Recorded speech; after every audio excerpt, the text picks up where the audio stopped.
Warning, the following audio transmission is based on theory and is intended for entertainment purposes only. It's Doomsday and its affiliates will not be held liable for anything your dumbass does. Listener discretion is advised.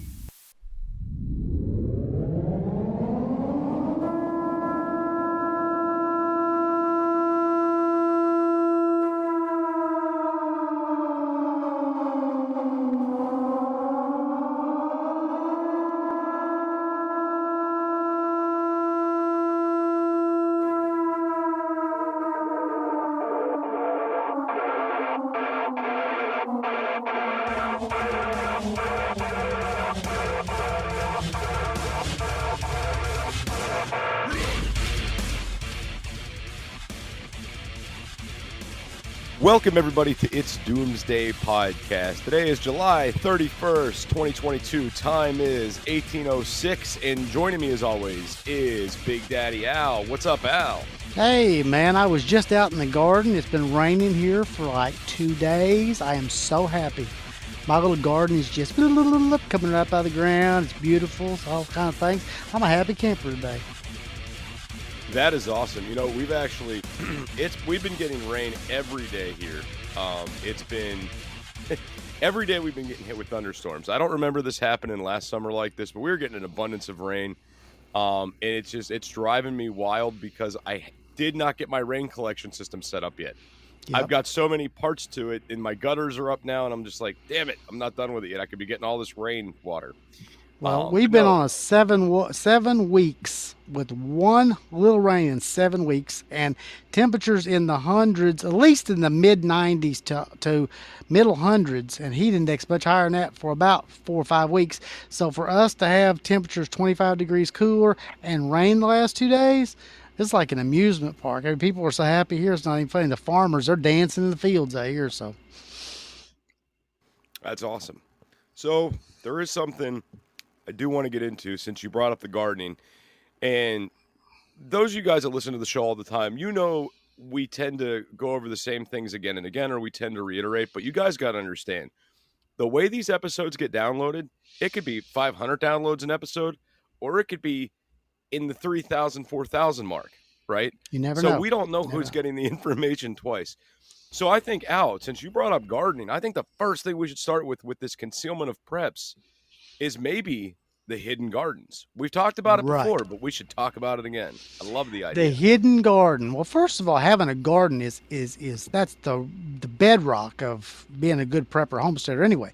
But hidden gardens are places that you can garden that the world doesn't see. It may or may not be your land, so we're not telling you to go do something on somebody's land you're not supposed to. But hidden gardens can be anywhere, and generally in areas where other people don't frequent. It's a way to increase your food supply. And if you do like I did with potatoes last year, you forget that you planted them and go back this year and see beautiful foliage. So I know I'm going to get potatoes this year. That is a hidden garden. They can be anywhere. And many, many crops, especially root crops, are the best. No one even knows where they could walk right past and never know you have a garden there.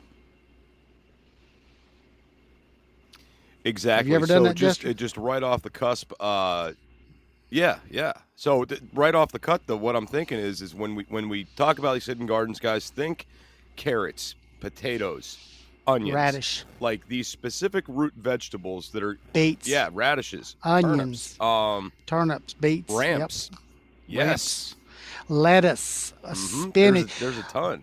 Lettuce, spinach, mustard, all these things, they blend in with the foliage.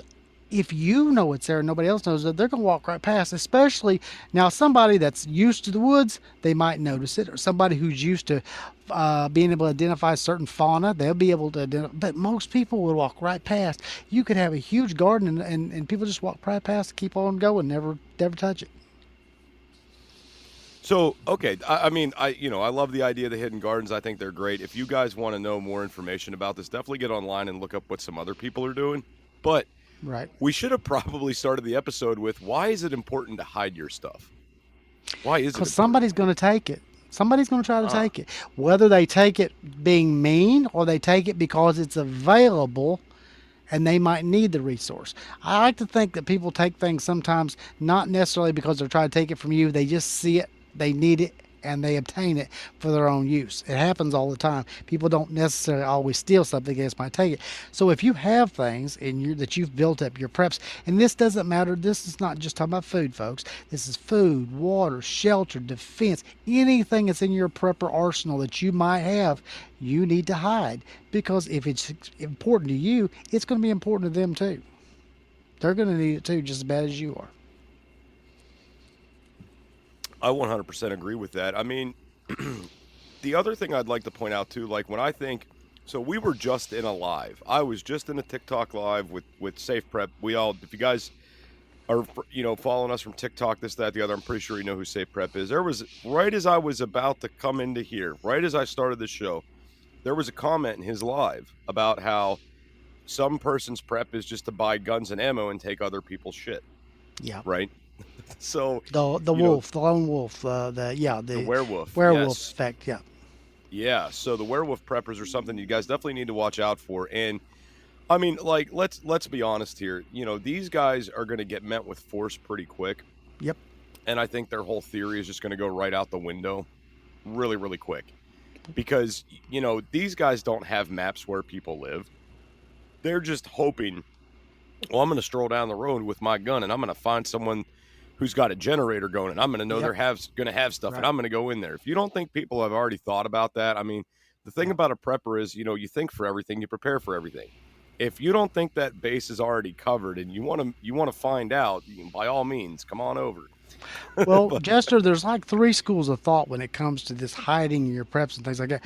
Number one, if you have a good defense and someone can't come take it like a lone wolf like that, that's great. That's mine. I'm not going to allow you to take it because you're going to have to come through me to get it. Now, that's because of my personality. That's my personality. That's our mindset with my circle. Other circles don't have that ability. Maybe they don't have as much defense, or they're not able to defend themselves as best. So the best thing to do is to hide your things, and then no one knows where it's at. Okay, you don't have to have it all right with you. You can go obtain it. But then there's kind of that third school of thought, which is I will give them a little something, but they don't know about all of what I have.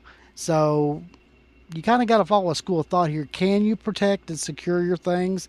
If not, maybe you just need to hide them around you. Other people maybe a little further away because they can't protect it and take care of it. Maybe not even all of them need to know where everything's at. So if you got obtained or taken by someone else, you wouldn't be able to tell where everything for the community of the circle was. And then the third, those people kind of they're hiding things in the hopes that they're not going to get it all taken by letting someone have just a little bit of it.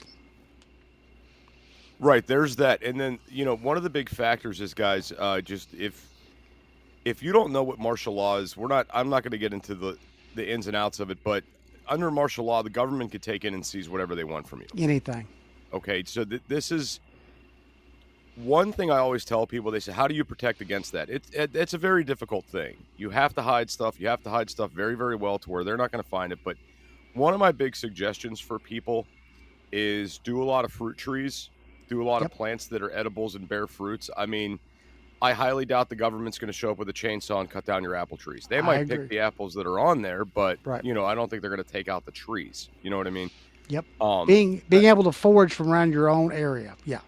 Right. So that's a big part of it. Just the martial law side of this, guys. If you don't think they could come in and take your stuff, look up the documents on this, how it's written, because it's wild. It really is.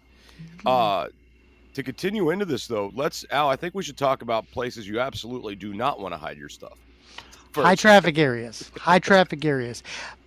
Here's the thing. If you hide something in a high traffic area and people pass through all the time, they're going to notice changes, whether it be changing a wall, whether you've dug a hole, whatever it might be. So you don't want to hide things in a high traffic area. And if you do hide it in a high traffic area, you need to make it in a way in which they don't want it. And not under lock and key and big traps, because people just find that as interesting. You need to disguise your preps and things if you're going to have it in a high traffic area to where people don't want it at all, like work. I mean, if you put certain things around things, people won't want anything to do with it. When it comes to work, if it looks like it's hard to get to, if it's a nasty area to try to get through, I always said you could always take your preps and put it under the little poop bucket where everybody's taking a little dookie because nobody can, nobody has a flushing toilet. If you was to sit that on top of your preps that were buried under it, you would be able to keep your preps for life. That's true, Jester. People will deter away from things that they think are nasty, hard to get to, and stuff like that. Hey preppers, do you want 10% off survival food? Go to www.readywise.com and use code DOOM10 at checkout for 10% off all your survival food needs. Again, that's code DOOM10 at checkout at readywise.com, DOOM10 for 10% off at readywise.com.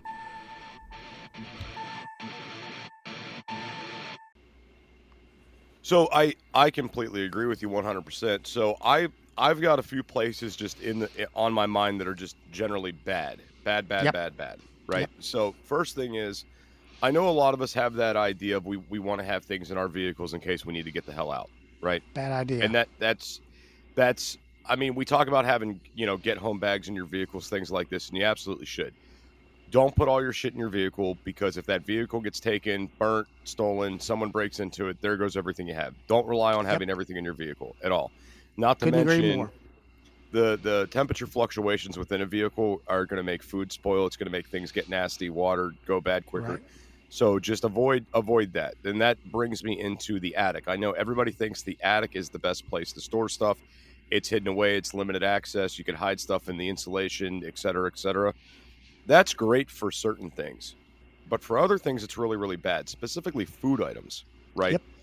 Now, also the idea, attics get to extreme temperatures. You don't realize how hot it is in that attic, but it's up there. It's like an oven. Yeah, very, very much so, yes.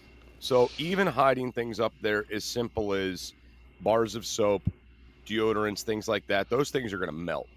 They can melt or explode. Aerosol cans do explode, folks, and it does not take a high degree to make it happen. So, very bad idea to put those kind of things up there, especially if something was to explode up there and it's flammable. Generally, that's where your electrical is running, and sometimes your water's running up there. You don't want that to happen. You're prepping for a bad situation. Don't create your own. Now, the other thing is the basement. Like, the basement is a great place to store stuff because of limited temperature fluctuations, lack of sunlight. It's really, really good. And typically, the thing that's nice about storing stuff in the basement is when a lot of people come to your house, unless you have a finished basement and it's completely done up, you typically don't invite people to your basement. Right. And if you do invite them to your basement, you don't show them where the furnace is and the water heater is. It's like, oh yeah, I got a pool table downstairs. Let's go shoot some pool. Or hey man, let's go down to the bar I have in the basement. Let's go make a few drinks. You're not taking them to the maintenance room of the house, or just the area where all the junk is stored or the Christmas decorations are. You don't do that stuff, right? Nope. So utilizing those areas specifically, like that one shitty closet that you have all your Christmas decorations in, maybe you put some stuff in there. If the government comes out and they start going through your house and they see Christmas decorations, they're going to be like, yeah, we can't eat Christmas lights. Let's move on to the next closet. Like, that's what they're going to do. So kind of, and I'm not saying put everything in there and put all your eggs in one basket. You put a few things in there. Maybe you have a couple random Tupperware containers and a few of them just happen to be Christmas stuff and a few of them happen to be some prep stuff, right? Right. And particularly stuff that you're not going to be worried about messing with for a long period of time, right? Just leave it tucked away in there once a year. Maybe you check on your stuff in there and it's fine. And we talk about things to go in there that are non-perishable. Like we said, the hygiene products, the toothpaste, maybe you keep your Benadryl stash in there, maybe a few canned goods. Like, you don't put everything there. One of the best things I've seen people do is, like, a lot of people are building hidden rooms. They're doing false walls. For those of you guys that are doing this, I highly, highly recommend, if you're going to build one of these, build it in an interior room within your home, not an exterior room. Yep. The main reason is it's very easy to walk into a house and say, hey, this looks way bigger on the outside than it looks on the inside. Yep. What's going on here, right? Could there be a hidden room? And sure as shit, there is. Doing it with interior rooms, interior walls is a lot different. It's harder to judge where there would be something within the house. My house, my house in Florida, I didn't even know this till I was like working in the attic one day. There was a channel in my house between my bedroom and my kitchen, just a channel in the wall that was about 3 foot in diameter. And I didn't know this until I was up in the attic working one day, and I just saw this like hole in the attic that went down. There was like no insulation there. There was just this hole, and I looked down and I located where it was in the house, and I'm like, you know what? I could totally do something with this because I had no idea this was here, and I've lived here for like a year. Right. So, I mean, like when it's in the interior room, you don't know. Very hard to tell. Right. It is. Absolutely. And the same goes with the basement. The basement's a lot easier to put these things in if you're doing exterior walls, things like that. But one of the big benefits of doing the interior walls upstairs is those will hold temperature better than exterior rooms would. If you make a hidden room in your house, you're probably not going to run air conditioning to it. You're probably not going to have it climate controlled. So you risk things overheating or freezing. Okay. Yep. But if you're doing these interior things, it's going to stay to the ambient temperature to the rest of the house. Right. Absolutely. So better for your preps. I think, and this is my perception with people, and of course you can do it now after you build a house, but if you're going to build a house and you're going to build a garage, but build it 2, 3, 4 foot longer than your car, what you need. Then come in and build yourself a false back wall. Maybe leave yourself 2 or 3 foot. That's it. Just a 2 or 3 foot space that you can make a false wall. Do you know how much in a 3 foot by 8 foot tall, maybe 30 foot, whatever the width of a standard garage is, 42 foot garage? Do you know how many preps you could store in that, and someone absolutely positively not know the difference between the back wall of your garage and the outside? With no windows, just a wall, making it look as if it would be the back wall, just giving yourself 2 or 3 feet is an enormously huge amount of space to store things in. I recommend people take their property and things like flower beds. If you have a flower bed, maybe you have 5 flower beds that are beautiful and pretty, but maybe the ones in the backyard, the 3 or 4 that you have back there, maybe they look like flower beds on top, but maybe underneath you build a false area. Maybe you bury your preps out there where you can see them. You know nobody's digging up the ground. You can see them. You know exactly where they're at, but they're not all there. Someone would have to actually dig up your things, or maybe you could figure out a way with a false bottom where you could have individual boxes. I'm not saying somebody would do that. I've seen it done before. They had false boxes buried in the ground. It looked like plants. It was actually in a planter. They pulled that thing up, looked like mulch in a planter. They pulled it up. They could get in and get what they needed out, put it back down, scatter it back over, and nobody ever knew the difference. These are the ideas that you have to have. I've also seen people take the front pillars in front of their house. The big circular pillars. You know what I'm talking about, Jester? The hole at the front of your house. Yeah, like the big Greek looking, yeah. Right. They actually took those pillars because they were hollow. They were just there as a filler, just as for looks. And they stuffed them things full of like round toilet paper rolls, all kinds of long-term items, because they could access these pillars from a very small spot in their attic. Yeah, their overhang was far enough. Those pillars were there, and they could service them from the top. But they were thinking ahead. But if you're in an existing property, you have to look at what you got and say, this is what I can do. Okay, the attic's a bad idea. Maybe I have a basement. Maybe have a lower area. Maybe my garage is a good place. You just kind of have to look around and figure out what's the best for you. But you want to deter from, fluctuations of heat, like Jester said. Fluctuations of light. A lot of light breaks down things, so you don't want a lot of light. Also, an area that someone else wouldn't think, oh, that'd be a great place to hide stuff. That's very important. But the most important thing of all is that you can keep a ready eye on your preps. You can see it from day to day. You know it's not leaving. No one knows this is there, and you take account of that on a daily basis. Those are your general preps that you're going to keep around you like that. Oh, absolutely. And, since you kind of touched on it a little bit, I do want to touch on the idea of burying items. Right. Because I know a lot of people like to bury stuff. And I mean, for certain things, I think it's fine. For other things, I think it should be avoided. So the number one thing with burying stuff, guys, is it has to go beneath your frost line. Yep. I don't care what it is. You want to have it beneath the frost line, whether it's a food item, no matter what it is, because it's just going to degrade. Right? You don't want your stuff freezing and heating and expanding. Even if it's things like guns and ammo, that's not good. Nope. You don't want to have that keep going on. So basically, this is what I will say. The further you live north, the deeper your frost line is, the harder it's going to be to bury stuff, and the more energy and calories you're going to burn to dig it back up, right? So, if you're going to bury stuff, you want easy access to dig it up. You're going to want to know where this stuff's at, and you're only going to want to bury items that you don't have to access, because burying stuff is absolutely phenomenal, right? Especially if you don't have a lot of people coming through your area, and you have like an area that you could just cover back up with mulch, this, that, the other, and nobody knows that you dug there. It's a great idea. But again, remember, you're going to have to access that stuff, and it's probably going to be stuff you don't want stuff you're going to need to access in a hurry. You know what I'm saying? Right. Because it's going to take time. Right. That's just a cash storage. So maybe, you do things like you bury the cash buckets. We've talked about that before, where, you put all these things in this bucket. Maybe it's a first aid kit, some toilet paper, a few hygiene items, and maybe like 10 or 15 cans of food. And you bury that and you say, okay, when I get desperate enough, I'm going to go dig this one up. But it's not the only thing that's there. It's not the only thing I'm relying on. Right. Well, people like me, Jester, that live in areas that aren't overly populated, I mean, not highly populated, I haven't met an old freezer that I didn't like, okay? I can go bury an old freezer where I can actually access it very quickly, virtually on top of the ground, just buried, I would say 90% of the way. So basically, I live in a sandy area where water doesn't stand for a long period of time. So as it rains, it's going to go immediately into the ground.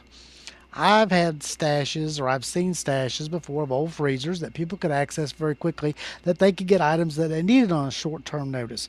But understand, this is a special situation here.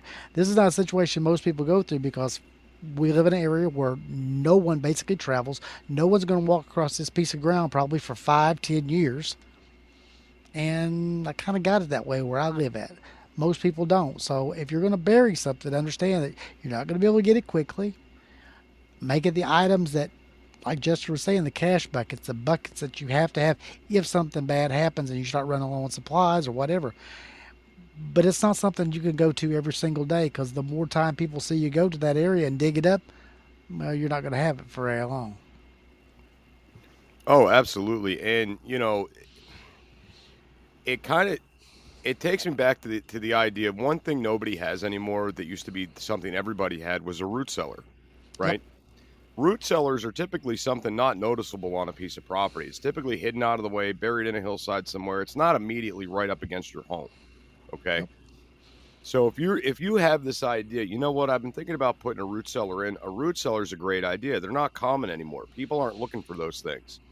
And if they see a random door, somewhere in a hillside, if they can see it, they may not be thinking about anything other than, oh, that could be where the power access, maybe the wellhead's in there, something like that. Right. Because you ask anybody walking down the street that's, in their 20s now, they're not going to know what a root cellar is. No. Not unless they're within our community. So if you have this idea, I'm going to put a root cellar in, start thinking about good ways to conceal it and where you're going to put it. Because a root cellar is great, and you could build those things as big as you want or as small as you want, and you could store a lot of items in there. Absolutely. I'm in the process right now of the plans of building a new one.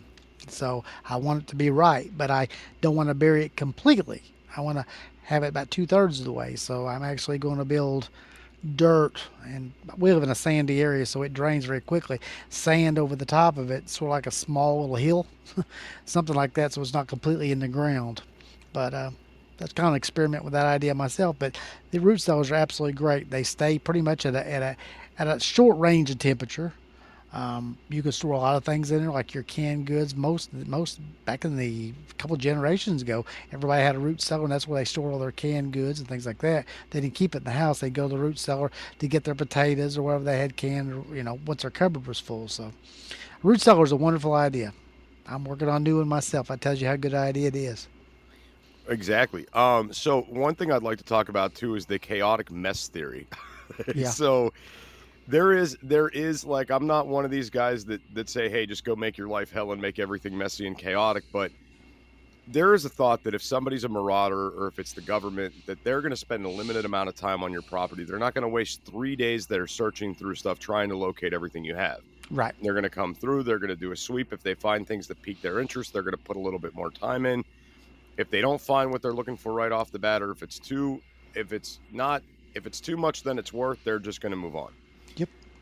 So basically what I mean by this is if you have stuff spread out in such a way that people have to put in work to sit there and locate it all, they're going to lose interest quickly and they're going to move on. They're not going to want to spend a lot of time around. The thing with my preps is I have a lot of stuff combined together where it is, I know what it is, but then I also have things sporadically scattered throughout the area. Like, Yep. I don't keep my generators with my food stocks. I don't keep my food stocks with my backup plumbing supplies. Nope. I don't keep the plumbing supplies with the guns and ammo. Everything's kind of spread out in its own little way to where, like, maybe if you find a stash of like freeze-dried food, that's cool, but you're not going to find my canned goods. And if you find my canned goods, you're not going to find my guns and ammo. Everything's kind of spread out in this chaotic kind of mess to where you might get a few things, but you're not going to get it all. Right? I agree with you 100%. That's the whole thing. That's why I've always preached since the very beginning, busting your preps up. People say, well, do I need to put the food here and this? No, listen. Think up a small amount of food, maybe a small amount of ammunition, a small amount of medical supplies, clothes, and whatever it might be. Pack this up in a piece. Put this in one place, another piece in another area, another piece in another area. That way you can readily access these things, and you're not I just don't have cans there. Maybe I got some bullets there. Maybe I got some Band-Aids there, whatever it might be.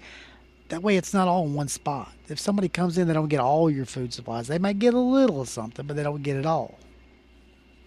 Right. So this is also the idea too of having these, the cash spots or the cash buckets. Like, right. One of these things should contain, if you're going to put it out there and you're going to hide it, it should contain everything you need for a certain period of survival. With the gun, with the ammo, with the first aid, with the hygiene, with the food. Right. So basically a bug out bag in a can. Right. Bug out bag in a can that you could have stationary on your property. Like if you guys have the means and the capability of burying 55-gallon drums that you could later access and have those sealed, my God, the things you could have in there. Oh yeah. I mean, it's a 55-gallon drum could potentially hold a 6-month food supply, could hold a few thousand rounds of ammunition, a couple first aid kits, maybe even a couple like the just anything out, backup clothing, everything, like an extra pair of boots. Just the amount of storage you get if you have the capability to bury those things, they're amazing. Picture this, Jester, a 55-gallon drum with a seal lid. You know what I'm talking about. You've seen them before, the big drums with the big seal lids on them. Oh, yeah, I've got them. I know exactly what you're buried talking into the ground with just about the first notch of that neck above ground with something disguising it. Now you don't have to worry about water leaching in at all. It's above ground. It's easily accessible, but it's not a high traffic area, so hiding is very easy. You hide it like a tree stump, a small, a false top that looks like ground, sand, whatever it might be. Easily accessible, dry, a large area, and a long-term cache. I don't know any guys that got that stuff, so don't ask me about them. I don't know nothing about that. No, but I mean honestly, that's the way to go. If you could have those big storage areas, and here's the other thing, Al, that I think maybe a lot of people up north have that we don't have where I'm at. Where I grew up at, Al, everybody had a coal chute. Yep. Everybody had a coal chute. Nobody does anymore. And if they have them, they're not utilizing them. Right. Coal heat's old. It's not being used anymore. I remember being back north and waking up and you'd walk outside and just from everybody having the coal furnaces, you just have that sweet smell of coal burning in the air. Yep. Right? I go back to where I grew up at now, nothing. It's not as prevalent as it was. You barely smell it anymore. It's not a thing. Right. So I'm wondering if anybody out there is utilizing those old coal chutes for storage, because that would be a good one. I'll tell you an area that I found to be good when I lived in the wetter areas in Florida and around lakes and bodies of water. A lot of reeds, grass, things like that, all around waterways. You're going to find that the waterways, other than travel and possibly fishing, are going to be left alone for the most part if there's a breakdown in society. People aren't going to go there other than to get water and to fish. That's it. Do you know how many things that you can hide in a floating bucket type situation in the reeds or the grass in an area that no one else knows? Especially when you can get reeds and grass and lily pads and things like that to kind of help you out by disguising it. The water has always been one of my hidden gems of areas that you could hide things in. Not underwater, on top of water, but hidden there. With a weighted type bucket situation with a leader line, yeah, that's a good one right there. That'll be on the test next week. No, I 100% agree with you. I mean, and guys, here's the thing. There's these ideas are almost limitless.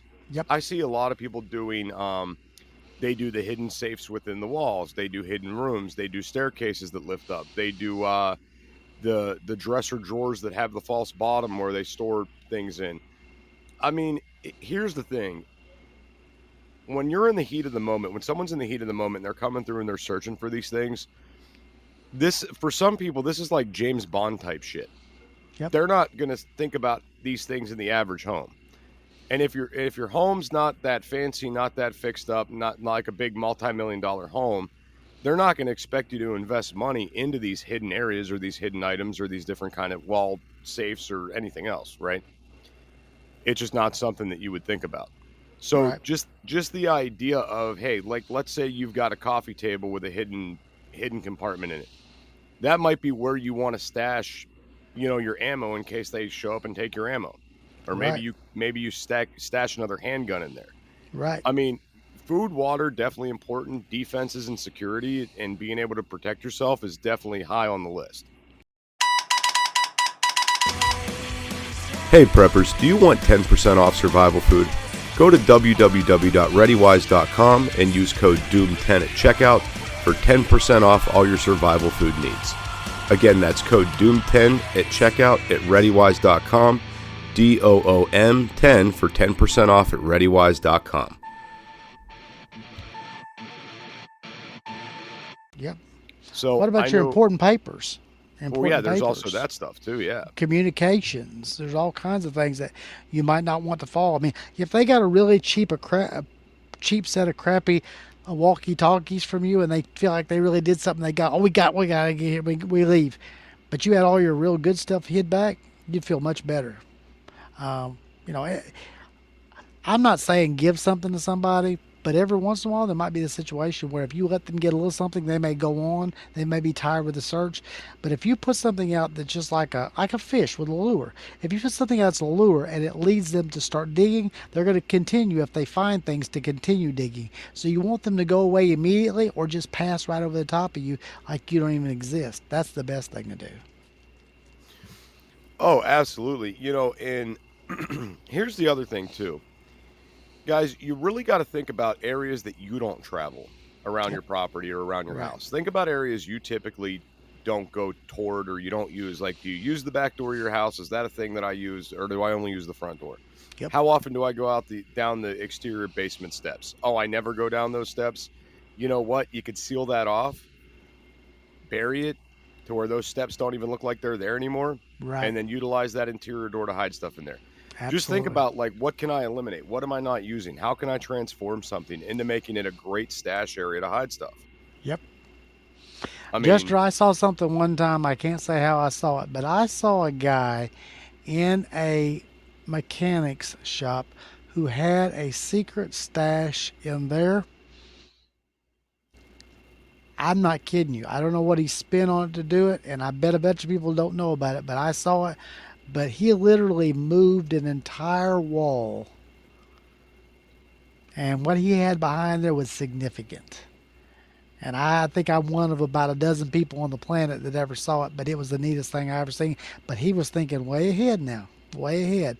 But you have to think about your piece of property or your area that you're in. What do you have that you could turn into a hiding area that others wouldn't be attracted to or wouldn't see, that you could hide the things that you might need?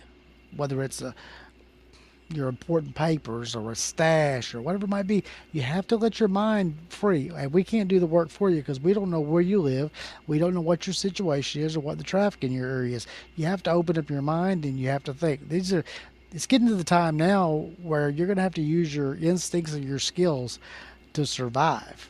And when people are put in that situation, you'd be amazed at how their mind works because I watched it happen in prison for 2 decades. Inmates, they have to find a way to hide something.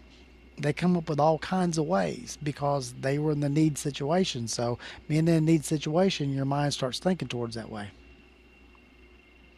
Oh, absolutely. And that's the thing I think too, Al. We talk about the werewolf preppers or the government coming to take your stuff.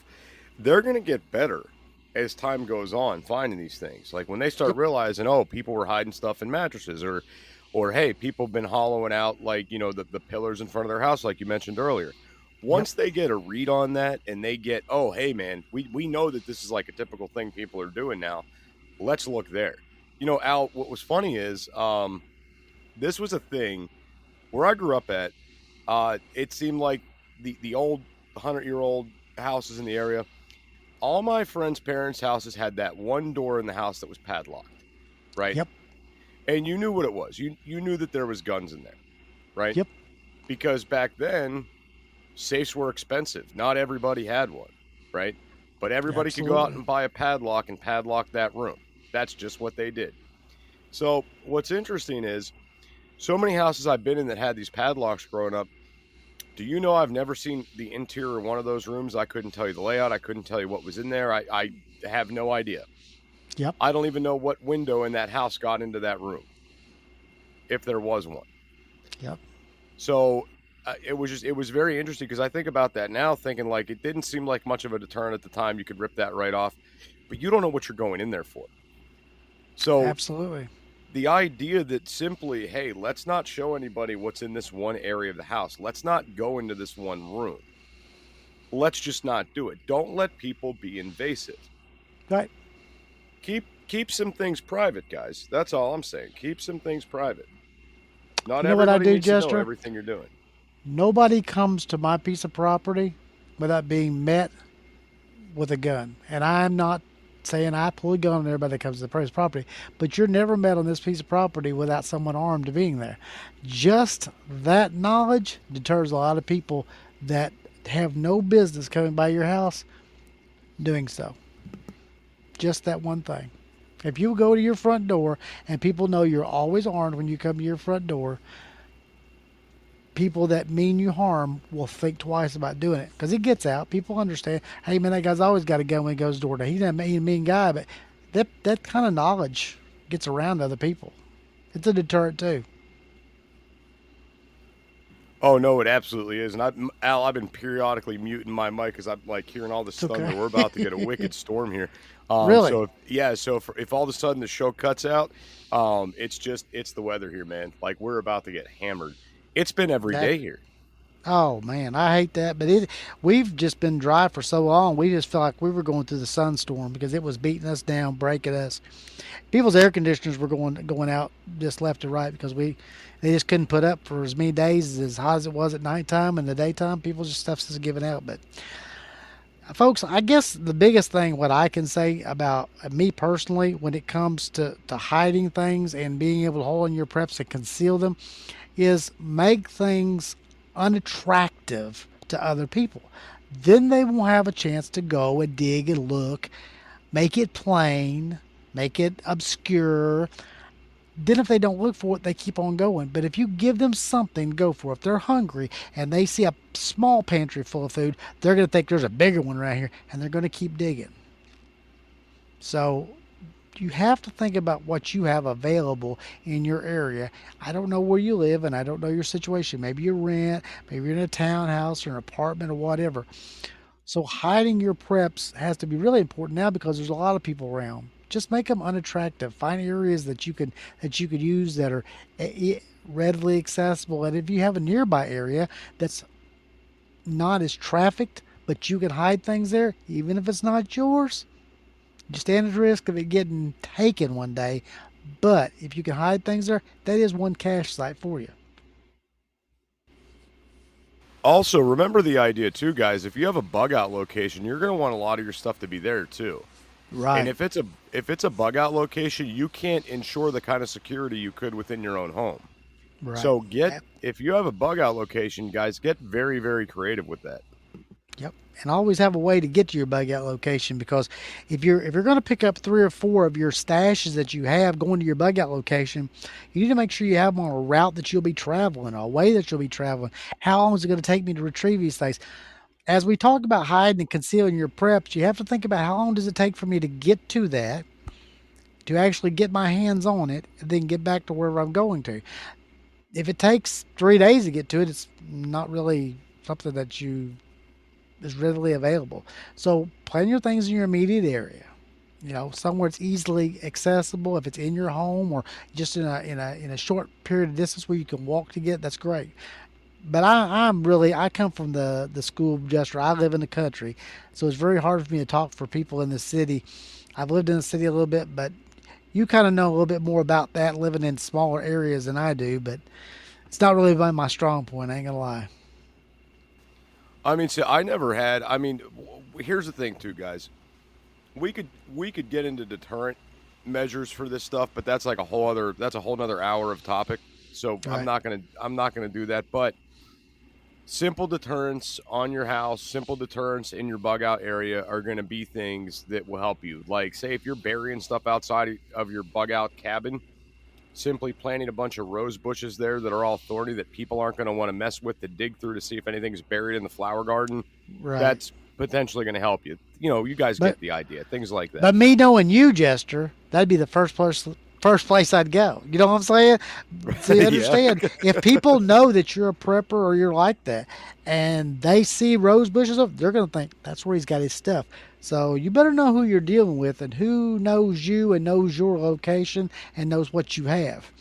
There are people out there that do watch that act like they're preppers so they can come take another prepper's things. Believe me, they're out there. But absolutely 100% safest place, guys, for you to hide your food stocks are in the septic tank, because if they find them in there, they're not going to want to eat them. Nope. Nope. Sure enough, not. Sure enough, not. That's like I said in the beginning of the show, underneath the toilet. They're not going to want to eat it. They're not going to take it with them. They're not going to. That's funny. So, Al, that's all I got for the concealment of preps, guys. This is something you absolutely want to take into consideration as you're prepping. Don't just have it in the pantry. Don't just have it out on a shelf. Don't just put it all in the garage to where people can see it.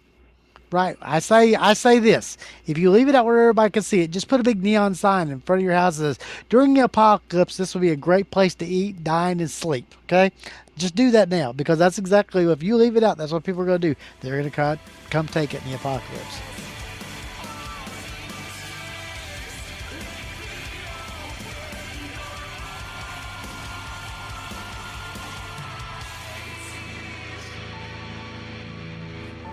This is an emergency action message. At approximately 1 a.m. Eastern Daylight Time, NORAD is tracking 15 ICBM nuclear missiles inbound to the following cities: Orlando, Miami, Pittsburgh, Dover, Newark, Richland, Philadelphia, New York City, Baltimore, Los Angeles, Las Vegas, Boston, Seattle, Detroit.